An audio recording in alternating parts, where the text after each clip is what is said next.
This chart converts magic buttons into chocolate bars. Ooh. How many chocolate bars will 400 magic buttons buy?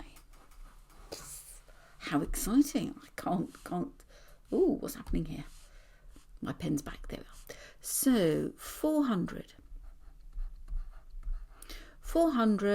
buttons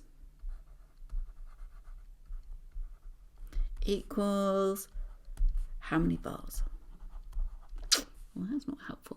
What we do have, though, is that 40 buttons will make...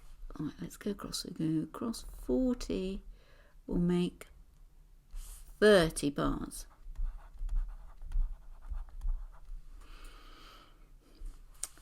Now, if you multiply this side by 10, you have to multiply this side by 10. 30 times 10 is 300. Does that sound about right? Yes, that's 3/4 of that, isn't it? So that will be 3/4 of that. More or less, 40 buttons, 30 bars. Another 40 buttons, another 30 bars. Another 40 buttons, another 30 bars. Another 40 buttons, another 30 bars. It gets very boring, doesn't it? So we've got 10 lots of 40, which is 400, and therefore we've got 10 lots of 30, which is 300. What a lovely thought.